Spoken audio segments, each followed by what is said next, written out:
السلام علیکم ورحمۃ اللہ وبرکاتہ۔ امید ہے کہ آپ تمام ہی حضرات خیریت سے ہوں گے۔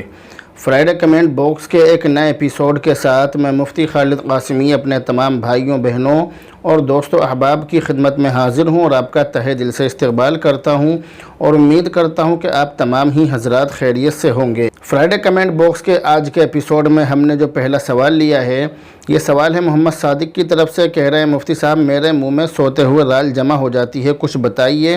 اللہ آپ کو اور آپ کے چینل کو ترقی عطا فرمائے، آپ کے نام کو دنیا میں خوب روشن فرمائے، آپ کی دنیا اور آخرت دونوں بہتر فرمائے۔ مفتی صاحب میری امی جی کے لیے دعا کریں، ان کی طبیعت خراب رہتی ہے۔ میری دعا ہے کہ اللہ تعالیٰ آپ کی تمام ہی دعاؤں کو شرف قبولیت سے نوازے۔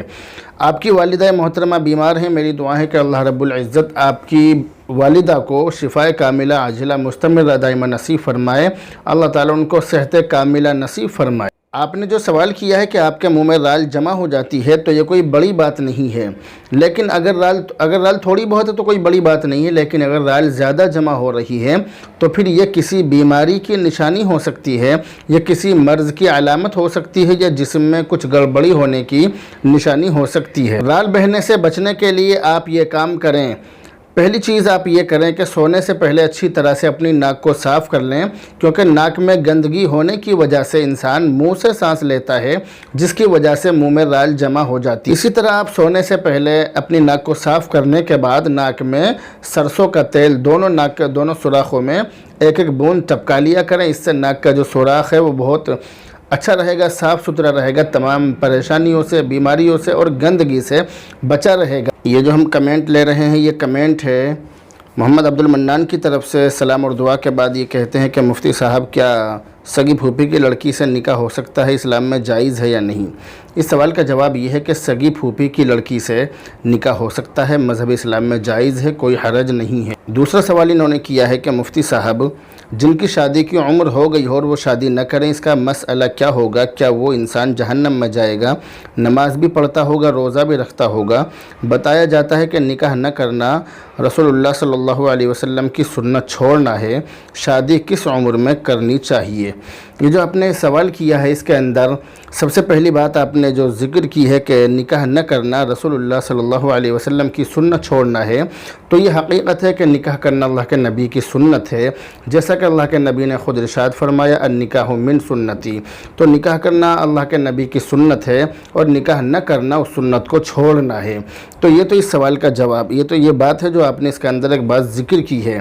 ایک بات آپ نے اس کے اندر ذکر یہ کی ہے کہ اگر کسی شخص کی شادی کی عمر ہو گئی ہو اور وہ شادی نہ کرے تو نماز پڑھنے کے باوجود اور روزہ رکھنے کے باوجود وہ انسان جہنم میں جائے گا، تو ایسا نہیں ہے، یہ بات بالکل غلط ہے، اس طرح کی کوئی بات مذہب اسلام میں نہیں ہے۔ لیکن بہرحال جیسا کہ آپ نے سوال کیا ہے، سوال کے اندر آپ نے ذکر کیا ہے، تو اگر لڑکے یا لڑکی کی شادی کی عمر ہو جائے تو ماں باپ کو ان کی شادی کر دینی چاہیے۔ اگر وہ شادی کی عمر ہونے کے باوجود، بالغ ہونے کے باوجود ان کی شادی نہ کریں، ان کا نکاح نہ کریں، تو ایسی صورت میں اگر بچے گناہ کر لیں تو ماں باپ اس گناہ میں شریک ہوں گے۔ تو اس لیے ماں باپ کو وقت پر اپنے بچوں کی شادی کر دینی چاہیے۔ الغرض بچوں کی شادی وقت پر نہ کرنے کا بہت بڑا نقصان اور بہت بڑا گناہ ہے، دنیا کے اعتبار سے بہت بڑا نقصان ہے اور آخرت کے اعتبار سے بہت بڑا گناہ ہے۔ اس لیے عمر ہوتے ہی بچوں کی شادی کر دینی چاہیے، بچوں کا نکاح کر دینا چاہیے۔ زنا کو مشکل اور نکاح کو آسان کرو، یہ اللہ کے نبی کا فرمان ہے، جبکہ ہم نے اس کا الٹا کر رکھا ہے، ہمارے یہاں پر زنا آسان اور نکاح مشکل ہو گیا ہے۔ تو اس لیے زنا کو مشکل اور نکاح کو آسان کریں، اس کے لیے ہم اپنے بچوں کا نکاح وقت پر کر دیں۔ بالغ ہونے کے بعد جب ان کو ضرورت محسوس ہو، جب ماں باپ کو یہ لگے کہ بچے شادی کرانا چاہتے ہیں، تو ایسے موقع پر بچوں کا نکاح کر دینا چاہیے، ورنہ بچے غلط کاموں میں مبتلا ہو جائیں گے، غلط کاموں میں پڑ جائیں گے۔ تو بچوں کے غلط کاموں میں پڑنے سے پہلے ہی بچوں کا نکاح کر دینا چاہیے۔ اب اس کے اندر ایک سوال یہ ہے کہ بچوں کی شادی کس عمر میں کرنی چاہیے؟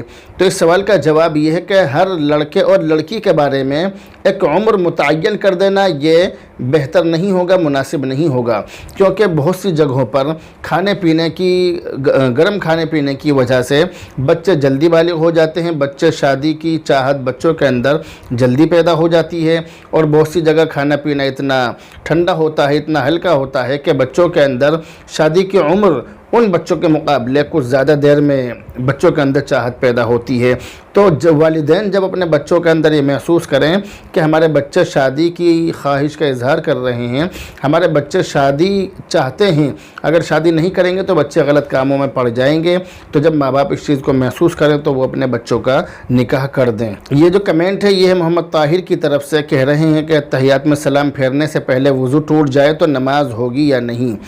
یہ جو صورتحال آپ نے ذکر کی ہے کہ قاعدہ اخیرہ میں تشہد پڑھ لینے کے بعد اگر کسی کی نماز فاسد ہو گئی، نماز ٹوٹ گئی، نماز ختم ہو گئی، مثال کے طور پر کسی کا وضو ٹوٹ گیا تو اس کے لیے وضو کر کے نماز پوری کرنا ضروری ہے۔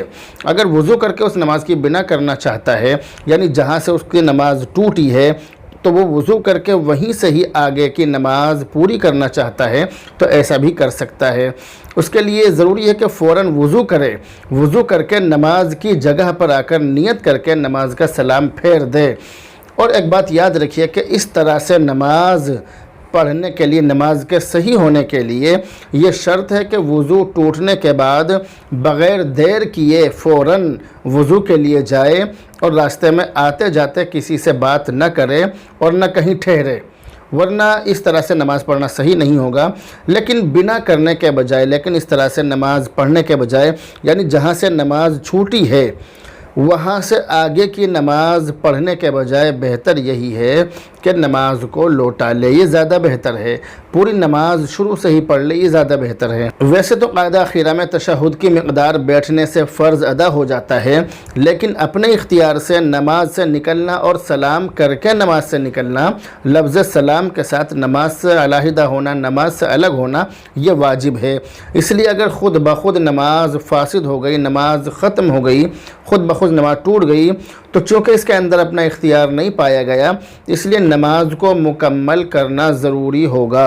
اور اگر اپنے اختیار سے ایسا کیا لیکن سلام کے علاوہ کوئی اور عمل کیا تو اگرچہ فرض تو ادا ہو گیا لیکن واجب چھوٹنے کی وجہ سے اس نماز کو لوٹانا واجب ہوگا۔ یہ جو ہم کمنٹ لے رہے ہیں یہ ہے محمد طاہر کی طرف سے۔ سلام اور دعا کے بعد یہ پوچھتے ہیں کہ جیسے ایک آدمی کی بیوی اپنے گھر چلی گئی ہو، پھر اس کے شوہر نے اپنی بیوی سے بات کرتے وقت فون پر کہا کہ اگر تم ہمارے گھر واپس آئی تو تمہیں طلاق، تو اس کا کیا مسئلہ ہے؟ 3 طلاق نہیں کہا، صرف کہا ہے طلاق، رہنمائی فرمائیں۔ جو صورتحال آپ نے ذکر کی ہے، اسی صورت میں بیوی کے گھر پر آتے ہی، واپس آتے ہی ایک طلاق رجعی اس پر پڑ جائے گی، طلاق رجعی واقع ہو جائے گی۔ ایسی صورت میں بیوی کے لیے حکم یہ ہے کہ وہ عدت گزارے گی۔ شوہر اگر عدت کے دوران اپنی بیوی سے رجوع کر لے تو ایسی صورت میں بیوی نکاح میں واپس آ جائے گی، لیکن اگر شوہر نے اپنی بیوی سے عدت کے دوران رجوع نہیں کیا اور عورت کی عدت پوری ہو گئی تو عدت پوری ہونے کے بعد اس عورت کا اس مرد سے نکاح ٹوٹ جائے گا، نکاح ختم ہو جائے گا۔ ایسی صورت میں عورت آزاد ہے، چاہے وہ کسی سے بھی نکاح کرے، چاہے کسی اور مرد سے نکاح کرے، چاہے اسی مرد سے نکاح کرے جو کہ اس کا شوہر تھا۔ تو ایسی صورت میں اگر یہ اس سے نکاح کرنا چاہتی ہے تو نئے مہر کے ساتھ گواہوں کی موجودگی میں اس کو نکاح کرنا پڑے گا، گواہوں کی موجودگی میں اس کا نکاح ہو جائے گا۔ اگلا کمنٹ ہے محمد فاروق صدیقی سہارنپور سے، کہہ رہے ہیں سلام اور دعا کے بعد یہ پوچھتے ہیں کہ حضرت نائی سے مسجد کے پیسے لینے کیسے ہیں؟ یہ جو آپ نے سوال کیا ہے، اس سوال کا جواب یہ ہے کہ حجامت یعنی نائی کا پیشہ بالکل لیا حرام اور ممنوع نہیں ہے، بالکل حرام نہیں ہے۔ اگر نائی یعنی حجام داڑھی کا بال نہیں مونڈتا ہے، داڑھی نہیں کاٹتا ہے تو اس کی کمائی پر حرام ہونے کا حکم نہیں لگایا جا سکتا۔ اگر نائی داڑھی نہیں مونڈتا ہے تو اس کی کمائی کے بارے میں یہ کہا بھی نہیں جا سکتا کہ اس کی کمائی حرام ہے، بلکہ اس کی کمائی بالکل حلال ہے، اس کی آمدنی حرام نہیں ہوگی۔ اسی طرح جس کی کمائی کا غالب حصہ حلال ہو تو اس پر بھی حرام کے احکام جاری نہیں ہوں گے۔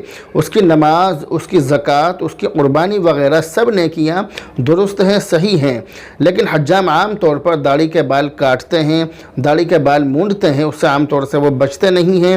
جائز اور ناجائز ہر قسم کے بال حجام اور نائی کاٹتے ہیں، اس لیے ان کی کمائی میں حلال اور حرام کی جو کمائی ہے دونوں ہی کمائی مل جاتی ہیں، دونوں ہی کمائی مخلوط ہو جاتی ہیں۔ تو مسلمان کو خالص پاکیزہ اور حلال پیشہ اختیار کرنا چاہیے۔ اس لیے جس نائی کی کمائی کا غالب حصہ حلال آمدنی ہو تو ایسی آمدنی میں سے مسجد میں دینا، دینی کاموں میں دینا جائز ہے۔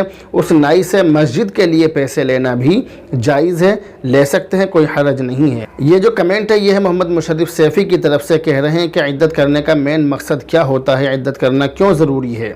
عدت کرنے کا مین مقصد اور عدت کرنا کیوں ضروری ہے، تو اس سوال کا جواب یہ ہے کہ جس عورت کو طلاق ہوئی ہے اس کی عدت کرنے کا مقصد یہ ہے کہ اس کے پیٹ میں شوہر کا بچہ تو نہیں ہے۔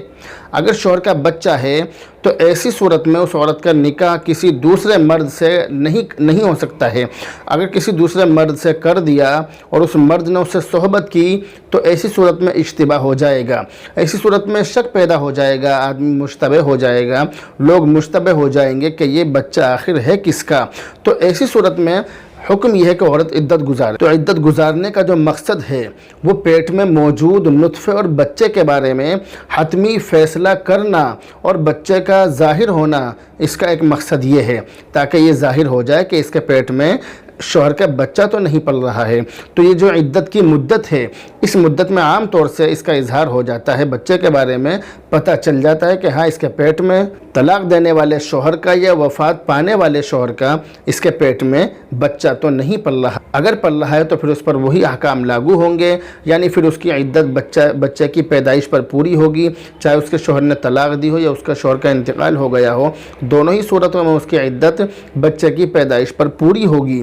اسی طرح سے جس عورت کے شوہر کا انتقال ہو جائے اس کی عدت 4 مہینے 10 دن اس لیے ہے تاکہ وہ عورت اتنے دنوں تک اپنے شوہر کے لیے سوگ منا سکے، اپنے شوہر کے لیے غم کا اظہار کر سکے، اپنے شوہر کے لیے غم کر سکے۔ تو عدت کرنے کا مین مقصد یہی ہے کہ پیٹ میں موجود بچے کے بارے میں پتہ چل جائے اور اسی طرح سے عورت اپنے شوہر کا غم منا لے، یہ مقصد ہے عدت کرنے کے۔ یہ کمنٹ ہے محمد سمیر خان دیتانی باڑمیر راجستھان سے، کہہ رہے ہیں مفتی صاحب اگر مینڈک پانی میں مر جائے تو کیا حکم ہے؟ یہ جو آپ نے سوال کیا اس سوال کا جواب یہ ہے کہ اگر پانی کا مینڈک یا خشکی کا ایسا چھوٹا مینڈک کہ جس میں بہنے والا خون نہ ہو وہ پانی میں گر جائے تو چاہے وہ زندہ ہو یا پانی میں ہی مر جائے، دونوں ہی صورتوں میں پانی ناپاک نہیں ہوگا۔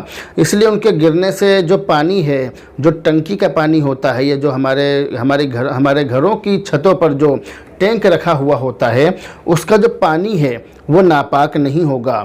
اور اگر خشکی کا مینڈک جو بڑا ہو اور اس میں بہنے والا خون بھی ہو تو اگر وہ پانی میں گر کر مر جائے تو ٹینک کی سطح اگر 225 اسکوائر فٹ سے کم ہو تو ایسی صورت میں پانی ناپاک ہو جائے گا، اور اگر 225 اسکوائر فٹ سے زیادہ بڑا وہ ٹینک ہو تو ایسی صورت میں وہ پانی ناپاک نہیں ہوگا۔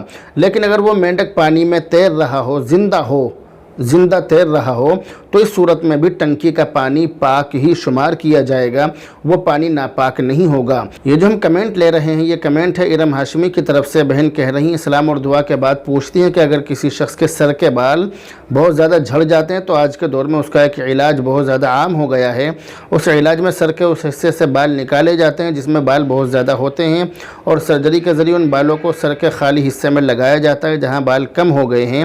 یہ علاج اکثر و بیشتر مرد حضرات کراتے ہیں۔ آپ نے جو صورتحال ذکر کی ہے اسی صورت میں اگر سر پر لگوائے جانے والے بال اسی شخص کے جسم کے کسی حصے کے ہوں یا خنزیر کے علاوہ کسی اور جانور کے وہ بال ہوں یا کیمیکل وغیرہ سے بنے ہوئے مصنوعی بال ہوں تو اس کو سر پر کھال میں سرجری یعنی آپریشن کے ذریعے پیوست کر دینا یا اس طرح کھال پر چسپا کر دینا کہ اس کا آسانی سے الگ کر دینا ممکن نہ ہو تو شریعت کی روشنی میں اس طرح کے بال لگانا درست ہے، جائز ہے، کوئی حرج نہیں ہے، لیکن شرط یہ ہے کہ ان مصنوعی بالوں سے کسی موقع پر دھوکہ یا خلاف حقیقت صورت کا اظہار کرنا مقصود نہ ہو۔ اسی طرح اگر سرجری کے دوران جسم کاٹنے اور چیرنے کی تکلیف اٹھانی پڑتی ہے تو اس سے بھی بچنا چاہیے، پھر ایسی صورت میں بال نہیں لگائے جائیں گے۔ لیکن اگر اس طرح کی تکلیف نہیں ہوتی ہے، آہستہ سے وہ لگ جاتے ہیں، زیادہ پریشانی نہیں ہوتی ہے، چیرنا پھاڑنا جسم کاٹنا نہیں ہوتا ہے تو ایسی صورت میں پھر بال لگوا سکتے ہیں۔ یہ بھی یاد رکھیے کہ کسی دوسرے انسان کے بال لگوانا شرعاً ناجائز اور حرام ہے، چاہے وگ ایسی ہو کہ جسے آسانی سے اتارا جا سکتا ہو یا سرجری کے ذریعے سر میں فٹ کر دیا گیا ہو تو اس طرح سے منع ہے۔ حدیث شریف کے اندر ایسے شخص پر لعنت وارد ہوئی ہے۔ اسی طرح وضو اور غسل کے اعتبار سے ان بالوں کا حکم یہ ہے کہ سرجری کے بعد چونکہ یہ بال بدن کا اور جسم کا حصہ بن جاتے ہیں تو ان پر مسح کرنا اور غسل کرنا جائز ہے، لیکن اگر وگ ایسی ہو کہ جسے آسانی سے لگایا اور اتارا جا سکتا ہو تو پھر وہ ٹوپی کے حکم میں ہے۔ وضو میں اس کو اتار کر سر کا مسح کرنا ضروری ہوگا۔ امید ہے کہ آپ اس مسئلے کو بہت اچھی طرح سے سمجھ گئے ہوں گے۔ یہ کمنٹ ہے محمد حنیف کی طرف سے۔ سلام اور دعا کے بعد یہ پوچھتے ہیں کہ مفتی صاحب ہمارے یہاں جب قربانی ہوتی ہے تو قربانی کا گوشت لینے کے لیے بہت سارے غیر مسلم بھائی آتے ہیں، تو کیا غیر مسلم کو قربانی کا گوشت دے سکتے ہیں؟ جی ہاں، بالکل غیر مسلم کو قربانی کا گوشت دینا جائز ہے، اس میں کوئی حرج نہیں ہے۔ چاہے آپ کچا گوشت دیں، چاہے آپ پکا ہوا گوشت دیں، دونوں ہی حالتوں میں جائز ہے۔ غیر مسلم کو قربانی کا گوشت دے سکتے ہیں، اس میں کوئی حرج نہیں ہے۔ یہ کمنٹ ہے موتی اور خان کی طرف سے۔ سلام اور دعا کے بعد پوچھتے ہیں کہ مفتی صاحب سوال کس میں پوچھا جاتا ہے؟ یعنی یہ معلوم کر رہے ہیں کہ آپ سے سوال ہم کس طرح سے کریں۔ تو سوال کرنے کا طریقہ یہ ہے کہ یا تو آپ میرا جو واٹس اپ نمبر ہے آپ اس پر سوال بھیج دیں، واٹس اپ نمبر آپ اسکرین پر دیکھ سکتے ہیں، یا اگر آپ چاہیں تو آپ کسی بھی ویڈیو کے نیچے کمنٹ کر دیں، انشاءاللہ تعالیٰ اس کو دیکھ لیا جائے گا۔ تو ویڈیو کے نیچے جو کمنٹ باکس ہوتا ہے آپ اس میں کمنٹ کر دیں، انشاءاللہ تعالیٰ وہ بھی دیکھ لیا جائے گا، اس میں بھی آپ کے سوال کا جواب دے دیا جائے گا۔ اگلا کمنٹ ہے کلیم اللہ سعیدی کی طرف سے۔ سلام اور دعا کے بعد یہ پوچھتے ہیں کہ حضرت اگر کوئی شخص کسی کو سور کے نام سے پکارے تو یہ کہنا کیسا ہے؟ بعض اشخاص یہ کہتے ہیں کہ 40 دن تک زبان گندی ہو جاتی ہے اور اگر وضو ہو تو وضو ساقط ہو جاتی ہے۔ مدلل تفصیل کے ساتھ جواب واضح کریں۔ لفظ سور کسی ضرورت سے کہنا یا زبان سے نکالنا یہ جائز ہے، اس میں کوئی حرج نہیں ہے۔ خود قرآن کریم میں یہ لفظ عربی زبان میں خنزیر کے نام سے ملتا ہے۔ اگر اس لفظ کے استعمال سے زبان گندی ہو جاتی، اگر اس لفظ کے استعمال سے زبان گندی ہوتی تو نعوذ باللہ من ذالک قرآن کریم پڑھنے سے بھی زبان گندی ہوتی، کیونکہ قرآن کریم کے اندر بھی اس کا ذکر موجود ہے۔ قرآن کریم کے اندر یہ نام لکھا ہوا ہے، خنزیر بہت ساری جگہوں پر قرآن کریم کے اندر موجود ہے۔ اسی طرح احادیث کی کتابوں میں اور مسائل کی کتابوں میں یہ لفظ بہت زیادہ استعمال ہوا ہے۔ اگر اس کو پڑھنے سے، اگر اس لفظ کے بولنے سے زبان گندی ہوتی تو مسائل کی ان کتابوں کو پڑھنے سے اور احادیث کی ان کتابوں کو پڑھنے سے زبان گندی ہوتی، جبکہ ایسا نہیں ہے۔ اگر اس لفظ کے بولنے سے زبان گندی ہوتی تو مسائل کی ان کتابوں کو پڑھنے سے اور احادیث کی ان کتابوں کو پڑھنے سے زبان گندی ہوتی، جبکہ ایسا نہیں ہے۔ ان کتابوں کو پڑھنے سے، قرآن کریم پڑھنے سے، قرآن کریم کے اندر لفظ سور عربی زبان میں پڑھنے سے زبان گندی نہیں ہوتی ہے۔ لیکن کسی آدمی کو تحقیراً یا تکلیف پہنچانے کے لیے، کسی آدمی کو ذلیل سمجھنے کے لیے، ذلیل کرنے کے لیے، اس کو حقیر سمجھنے کے لیے یا اس کو نیچا دکھلانے کے لیے لفظ سور استعمال کرنا، اس لفظ کا بولنا یہ حرام ہے اور گناہ کبیرہ ہے، بہت بڑا گناہ ہے۔ مگر اس لفظ سے، جیسا کہ سوال کے اندر ذکر کیا گیا کہ اس لفظ کے استعمال سے 40 دن تک زبان گندی رہتی ہے، تو یہ بات بالکل غلط ہے۔ لفظ سور کہنے سے 40 دن تک زبان گندی نہیں ہوتی ہے۔ ایک بات یہ ذکر کی گئی ہے کہ اس لفظ کے استعمال سے وضو ٹوٹ جاتا ہے، وضو ساقط ہو جاتا ہے، تو ایسا بھی نہیں ہے۔ وضو جن 8 چیزوں سے ٹوٹتا ہے ان میں سے یہ ایک بھی نہیں ہے۔ اگلا کمنٹ ہے ان بہن کی طرف سے کہ سلام اور دعا کے بعد کہہ رہی ہیں کہ مفتی صاحب شوہر اور بیوی بات کرتے ہوئے شوہر یہ بولے کہ ہم پھر سے ایک بار شادی کریں گے تو کیا ہوگا؟ شوہر کا یہ کہنا، اپنی بیوی سے یہ کہنا کہ ہم ایک بار پھر شادی کریں گے، ایک بار پھر نکاح کریں گے، اس سے کچھ بھی نہیں ہوگا۔ اس طرح کے لفظ بولنا یہ لغو اور بیکار ہے، خواہ مخواہ کی باتیں ہیں، اس سے کچھ بھی نہیں ہونے والا، نہ نکاح ٹوٹے گا، نہ دوبارہ نکاح کرنے کی ضرورت ہے، کچھ بھی نہیں ہے، بس صرف ایک بیہودہ بات ہم اس کو کہہ سکتے ہیں۔ اگلا کمنٹ ہے مولانا نواب علی قاسمی کی طرف سے، کہہ رہے ہیں کہ مفتی صاحب آیت کے کیا معنی ہے؟ آیت کے معنی ٹھہرنے کے بھی ہیں، اور اسی طرح قرآن کریم کے اندر جو آیتیں ہیں ان کو بھی آیت کہتے ہیں، جو اللہ کے کلام کے اندر جو آیتیں ہیں ان کو آیت کہتے ہیں۔ اگلا کمنٹ ہے حافظ صادق میرٹھ کی طرف سے، سلام اور دعا کے بعد اور خیریت وغیرہ کے بعد پوچھتے ہیں کہ مفتی صاحب اپاہج امام کے پیچھے نماز ہو جائے گی یا نہیں؟ اس سوال کا جواب یہ ہے کہ اگر اپاہج امام رکوع اور سجدہ کرنے پر قادر ہے اور نماز میں باقاعدہ رکوع اور زمین پر سجدہ کرتا ہے تو اس کی اقتداء میں نماز پڑھنا درست ہے، صحیح ہے، اور اگر پاؤں سے معذور ہونے کی وجہ سے بیٹھ کر اشارے سے نماز پڑھتا ہے اور باقاعدہ زمین پر بیٹھ کر رکوع سجدہ نہیں کر سکتا، تو رکوع اور سجدے پر قادر مقتدیوں کے لیے، یعنی پیچھے والے وہ مقتدی کے جو رکوع سجدہ کر سکتے ہیں، ان کے لیے اشارے سے نماز پڑھانے والے امام کے پیچھے، اشارے سے رکوع سجدہ کرنے والے امام کے پیچھے نماز پڑھنا صحیح نہیں ہوگا۔ اگلا کمنٹ ہے عبد المصور شاملی، متعلم دارالعلوم دیوبند کی طرف سے۔ انہوں نے خواب دیکھا ہے، سلام اور دعا کے بعد اس خواب کا ذکر کیا ہے۔ اس خواب کو میں نے تسلی سے پڑھ لیا۔ اس خواب کی تعبیر یہ ہے کہ خواب دیکھنے والے کو علم نافع حاصل ہوگا انشاءاللہ تعالی۔ اگلا کمنٹ ہے ارم ہاشمی کی طرف سے۔ انہوں نے سلام اور دعا کے بعد یہ سوال کیے ہیں۔ پہلا سوال یہ ہے کہ سفر کی حالت میں جمعے کی نماز پڑھی جائے گی یا نہیں؟ اگر ہاں تو سفر میں نماز کی کیا صورت ہوگی؟ قبلہ کا اہتمام کس طرح کیا جائے گا؟ شرعی مسافر کے لیے جمعہ پڑھنا ضروری نہیں ہے، شرعی مسافر پر جمعہ فرض نہیں ہے، لیکن اگر وہ پڑھ لے تو بہت اچھی بات ہے۔ اگر اس کو جمعہ پڑھنے کی سہولت ہو، جمعہ پڑھنے کی آسانی ہو، جمعہ پڑھنے کے حالات ہوں، جمعہ پڑھنے کا موقع ہو، تو پھر ایسی صورت میں اس کو جمعہ کی نماز پڑھ لینی چاہیے، بہت اچھی بات ہے۔ دوسرا سوال کیا ہے کہ کیا عورت میٹل کی چوڑیوں یا انگوٹھیوں کا استعمال کر سکتی ہے یا نہیں؟ عورت کے لیے انگوٹھی کے سوا دوسرا زیور ہر قسم کی دھات کا بنا ہوا جائز ہے، انگوٹھی صرف سونے اور چاندی کی جائز ہے۔ اس لیے اگر کوئی عورت مصنوعی جویلری وغیرہ، چوڑی، کڑا، کنگن یا چین وغیرہ استعمال کرتی ہے تو اس کا استعمال کرنا یہ جائز ہے، استعمال کر سکتی ہے اور ان کو پہن کر نماز بھی پڑھ سکتی ہے۔ نماز کے وقت ان کو اتارنے کی قطعاً ضرورت نہیں ہے۔ ایک سوال انہوں نے کیا ہے کہ شوہر دھوکے سے اپنی بیوی کو اس کی امی کے گھر چھوڑ کر ملک سے باہر چلا جائے اور وہاں پہنچنے کے بعد ایک ہفتے بعد واٹس ایپ کے ذریعے ایک طلاق دے تو کیا ایسی صورت میں طلاق واقع ہو جائے گی؟ جی ہاں، ایسی صورت میں ایک طلاق واقع ہو جائے گی۔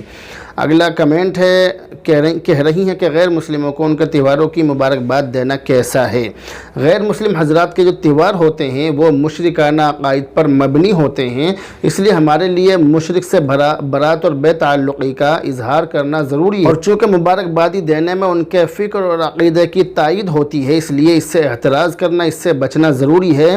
بہت سی مرتبہ اس سے ایمان سلب ہونے کا بھی خطرہ ہوتا ہے۔ اگلا کمنٹ ہے کہ کیا عشاء کی نماز کے بعد تہجد کے نوافل پڑھے جا سکتے ہیں یا نہیں؟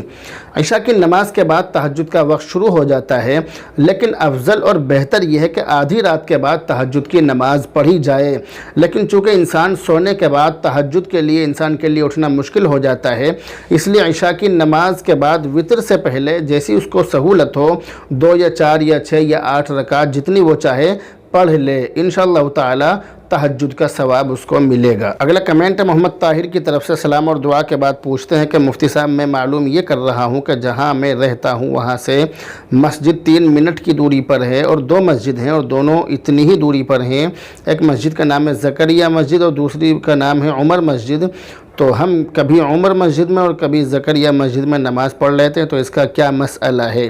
اس کا کچھ بھی مسئلہ نہیں ہے، آپ کسی بھی مسجد میں نماز پڑھ سکتے ہیں، کوئی حرج نہیں ہے، دونوں ہی جگہ آپ کو ثواب ملے گا انشاءاللہ تعالی۔ اگلا کمنٹ ہے محمد تنویر عطاری گیا بہار سے۔ سلام اور دعا کے بعد پوچھتے ہیں کہ کسی نے میٹرک کا ایگزام دیا ہے اور اس نے ایگزام میں چوری کی اور وہ فرسٹ ڈویژن سے پاس ہو گیا، تو اس شخص کو انعام کے پیسے ملیں گے، وہ اس کے لیے جائز ہے یا نہیں؟ یہ پیسے لینا اس کے لیے جائز نہیں ہے، کیونکہ انعام محنت پر دیا جاتا ہے، جبکہ یہاں محنت نہیں بلکہ چوری ہے، اس لیے ان پیسوں کو نہیں لینا چاہیے، اور اگر آپ نے وہ پیسے لے لیے ہوں تو پھر آپ کے لیے ضروری ہے کہ آپ وہ پیسے کسی غریب کو دے دیں، کسی غریب کو ان پیسوں سے مدد کر دیں۔ اگلا کمنٹ ہے محمد اکرم میرٹھ سے، کہہ رہے ہیں کہ جیسے عورت کا انتقال ہو جائے تو کیا شوہر قبر میں اتار سکتا ہے؟ شوہر اپنی بیوی کو قبر میں اتار سکتا ہے، البتہ میت کے والد، بھائی، چچا، ماموں وغیرہ کا زیادہ حق ہوتا ہے، اسی طرح چچا کا ماموں سے زیادہ حق ہوتا ہے، کیونکہ چچا کو ولایت حاصل ہوتی ہے نہ کہ ماموں کو، لیکن بہرحال شوہر ان کی موجودگی میں بھی بیوی کو قبر میں اتار سکتا ہے، لیکن بہتر یہی ہے کہ یہ لوگ اتاریں، ان کا زیادہ حق ہے۔ اگلا کمنٹ ہے سفیان گاؤں بھلن پور ضلع لکھیم پور کھیری یو پی سے، کہہ رہے ہیں کہ اگر کوئی 5 رکعت کے لیے کھڑا ہو جائے تو کیا حکم ہوگا مفتی صاحب؟ اس کے لیے آپ ڈیلی سوال و جواب کا ہمارا جو ایپیسوڈ کے اندر غلطی سے 5ویں رکعت کے لیے کھڑا ہونے کے بعد کیا کرنا ہے، وہ تمام ہی چیزیں، تمام ہی مسائل بہت زیادہ تفصیل سے اور بہت اچھی طرح سے بتلائے گئے ہیں، آپ اس کے اندر دیکھ سکتے ہیں۔ دوسرا سوال کیا ہے کہ قبرستان میں داخل ہونے کی دعا کیا ہے؟ قبرستان میں داخل ہونے کی دعا ہے: السلام علیکم یا اہل القبور القبور یغفر اللہ لنا ولکم انتم سلفنا ونحن بالأثر۔ اس کے علاوہ اور بھی دعائیں ہیں، آپ کوئی سی بھی دعا پڑھ سکتے ہیں۔ اگلا کمنٹ محمد ریحان مہاراشٹر سے کہہ رہے ہیں سلام اور دعا کے بعد کہ حضرت مفتی صاحب ایک مسئلہ پوچھنا ہے کہ تبلیغ جماعت والے کے پیچھے نماز ہو جائے گی، وہ حافظ نہیں ہے مگر ان کے پیچھے حافظ صاحب نماز پڑھ رہے تھے، وہ حافظ صاحب جماعت کھڑی ہونے کے بعد آئے تھے، تو کیا ایسی صورت میں ان حافظ صاحب کی نماز ہو جائے گی؟ تبلیغ جماعت والے شخص کے پیچھے حافظ صاحب کی نماز بلا کراہت ہو جائے گی۔ ویسے تبلیغی جماعت کے اندر جو افراد جاتے ہیں ان کو تقریباً کم سے کم 10 صورتیں تو یاد کرائی جاتی ہیں تاکہ وہ نماز آسانی سے پڑھا سکیں۔ تو تبلیغ جماعت والے افراد جو ہوتے ہیں جو تبلیغ جماعت میں جاتے ہیں ان کے پیچھے حافظ صاحب کی نماز ہو جائے گی، نماز میں کوئی کراہت نہیں آئے گی۔ اور جیسا کہ آپ نے سوال کے اندر ذکر کیا ہے کہ حافظ صاحب جماعت کھڑی ہونے کے بعد آئے تھے، تو ایسی صورت میں تو شکایت کرنے کی کوئی بات ہی نہیں ہے، شکایت کرنے کا کوئی مطلب ہی نہیں رہتا۔ اگلا کمنٹ ہے قاری مشاہد الاسلام پلکھوا بلال مسجد کی طرف سے سلام اور دعا کے بعد پوچھتے ہیں کہ حضرت خونی بواسیر کا علاج بتا دیجیے، ایک صاحب کو ہفتے بھر سے پخانے کے بعد اور کبھی کبھی ساتھ میں خون آ رہا ہے، بہت پریشان ہیں، انگریزی دوا نہیں لینا چاہتے ہیں۔ اس کے لیے آپ زیتون کا تیل ہونا چاہیے، خونی بواسیر کے مسوں پر لگائیں، صبح شام لگائیں۔ اور اگر قبض کی شکایت بہت زیادہ ہے، بہت زیادہ پریشانی ہے، قبض بہت زیادہ بن رہا ہے، تو ایسی صورت میں زیتون کا تیل 1 چمچ صبح 1 چمچ شام ان کو پلائیں، انشاءاللہ تعالی بہت زیادہ فائدہ ہوگا، اتنا فائدہ ہوگا کہ آپ مجھے دعا دیں گے انشاءاللہ تعالی۔ اگلا کمنٹ ہے حافظ صادق میرٹھ کی طرف سے سلام اور دعا کے بعد ان کی بہن کا انہوں نے خواب ذکر کیا ہے، خواب کو میں نے تسلی سے پڑھ لیا۔ اس خواب کی تعبیر یہ ہے کہ خواب دیکھنے والے کو حلال مال حاصل ہوگا انشاءاللہ تعالی۔ اگلا کمنٹ ہے فہیم خان کی طرف سے، انہوں نے 3 آنکھ کے اژدہے کے بارے میں خواب دیکھا ہے، اس خواب کو بھی میں نے تسلی سے پڑھ لیا۔ اس خواب کی تعبیر یہ ہے کہ خواب دیکھنے والے کا دشمن خواب دیکھنے والے پر برابر نظر بنائے ہوئے ہے، اللہ تعالیٰ آپ کی حفاظت فرمائے۔ اگلا کمنٹ ہے محمد محسن فاروقی کی طرف سے سلام اور دعا کے بعد پوچھتے ہیں کہ مفتی صاحب یہ جو اشراق کے نفل ہیں، یہ 4 رکعت نفل ایک ساتھ پڑھے جاتے ہیں یا 2 کر کے؟ یہ جو 4 رکعت نفل ہیں ان کے بارے میں تھوڑا سا اس طرح کا مسئلہ ہے کہ 2 پڑھنے چاہیے یا 4 پڑھنے چاہیے، تو اللہ کے نبی نے 4 بھی پڑھے ہیں 2 بھی پڑھے ہیں، تو یہ 4 رکعت پڑھیں گے 2 کر کے، 4 رکعت 2 کر کے پڑھنے ہیں۔ اگلا کمنٹ ہے مولانا تصور الحسینی جھاڑون شاملی کی طرف سے، یہ اکثر خواب دیکھتے ہیں، سلام اور دعا کے بعد انہوں نے اس خواب کا ذکر کیا ہے۔ اس خواب کی تعبیر سے معلوم ہو رہا ہے کہ آپ کچھ راستے سے بھٹکے ہوئے ہیں، اللہ تعالیٰ آپ کی حفاظت فرمائے۔ اگلا کمنٹ ہے مہدی حسن کی طرف سے، کہہ رہے ہیں مفتی صاحب السلام علیکم۔ وعلیکم السلام۔ اگلا کمنٹ ہے بوبی کی طرف سے، سلام اور دعا کے بعد پوچھتے ہیں کہ مفتی صاحب انس، نوید اور علیشہ نام کے کیا معنی ہیں؟ انس اللہ کے رسول علیہ الصلوۃ والسلام کے مشہور صحابی کا نام ہے، حضرت انس رضی اللہ تعالی عنہ، اس کے معنی آواز سننے کے بھی آتے ہیں۔ نوید اس نام کے معنی ہے خوشخبری۔ اسی طرح ایک نام آپ نے معلوم کیا علیشہ، تو اس کے معنی ہے عالی مقام معزز اعلیٰ۔ اگلا کمنٹ ہے صادق علی کی طرف سے، کہہ رہے ہیں اللہ تعالیٰ حضرت مفتی صاحب کی عمر میں خیر و برکت عطا فرمائے، اللہ علم و عمل میں برکت دے، اللہ مفتی صاحب کو صحت اور عافیت دے، آمین ثم آمین اللہم آمین۔ اگلا کمنٹ ہے مفتی محمد اشفاق احمد صاحب کی طرف سے، حضرت کہہ رہے ہیں کہ ماشاء اللہ، شکریہ، جزاک اللہ خیرہ۔ اگلا کمنٹ ہے دارالعلوم رشیدیہ دیوبند کی طرف سے، کہہ رہے ہیں ماشاء اللہ بہت خوب، شکریہ، جزاک اللہ خیرہ۔ اگلا کمنٹ سمیہ جبی کی طرف سے، سلام اور دعا کے بعد کہتی ہیں کہ آپ سے کانٹیکٹ کیسے کریں؟ کانٹیکٹ کرنے کے لیے آپ میرا جو واٹس اپ نمبر ہے اسکرین پر آپ دیکھ سکتی ہیں، آپ اس نمبر پر واٹس اپ کریں اور آپ اپنا جو بھی مسئلہ ہے آپ اس پر لکھ کر بھیج سکتی ہیں۔ اگلا کمنٹ ہے انوار احمد کی طرف سے، انہوں نے ابابیل کے متعلق ایک خواب دیکھا ہے، خواب کو میں نے تسلی سے پڑھ لیا ہے، پورا ہی خواب میں نے اچھی طرح سے پڑھ لیا ہے۔ اس خواب کی تعبیر یہ ہے کہ اللہ تعالیٰ آپ کو خانہ کعبے کی زیارت نصیب فرمائے گا۔ اگلا کمنٹ ہے عمر خالد کی طرف سے، سلام اور دعا کے بعد یہ پوچھتے ہیں کہ مفتی صاحب میں قطر میں ہوں، میرے ایک بیٹے کا نام الفاظ ہے، کیا یہ نام ٹھیک ہے؟ الفاظ کوئی نام نہیں ہوتا ہے، یہ نام ٹھیک نہیں ہے، آپ کچھ اور نام رکھیں۔ اگلا کمنٹ ہے مظہر شیخ کی طرف سے، کہہ رہے ہیں کہ آج ماشاءاللہ ڈیلی سوال و جواب کے 100 ایپیسوڈ پورے ہو چکے ہیں، آج ماشاءاللہ مفتی صاحب کے چہرے پر بہت خوشی ہے، اللہ مفتی صاحب کی محنت کو قبول فرمائے۔ جی ہاں، بالکل بہت خوشی کی بات ہے، اور میرے چہرے پر بھی خوشی ہے اور آپ کے چہرے پر بھی خوشی ہے اور ہونی چاہیے، کیونکہ الحمدللہ آج ہمارے جو ڈیلی سوال و جواب کے ایپیسوڈ ہیں وہ جب آپ نے کمنٹ کیا تھا تو اس وقت میں 100 ایپیسوڈ پورے ہو گئے تھے۔ یہ بہت اچھی بات ہے، بہت خوشی کی بات ہے۔ اگلا کمنٹ ہے محمد شاکر کی طرف سے۔ انہوں نے کافی لمبا خواب دیکھا ہے، خواب کو میں نے تسلی سے پڑھ لیا ہے۔ اس خواب کی تعبیر یہ ہے کہ خواب دیکھنے والا علماء سے محبت کے ساتھ ساتھ شاعر اسلام میں سستی برتتا ہے، اللہ تعالیٰ حفاظت فرمائے۔ تو بہرحال یہ تھے فرائیڈے کمنٹ باکس کے اس ہفتے آئے ہوئے سوالوں کے جواب جو میں نے آپ کو دیے ہیں۔ امید ہے کہ اس میں آپ کے سوالوں کے جواب آ گئے ہوں گے۔ اگر آپ کے سوالوں کے جواب اس ایپیسوڈ میں آ گئے ہیں تو آپ ہمیں کمنٹ کر کے ضرور بتائیں۔ تو بہرحال اب آپ سے رخصت ہوتے ہیں، دعاؤں میں یاد رکھیں۔ السلام علیکم ورحمۃ اللہ وبرکاتہ۔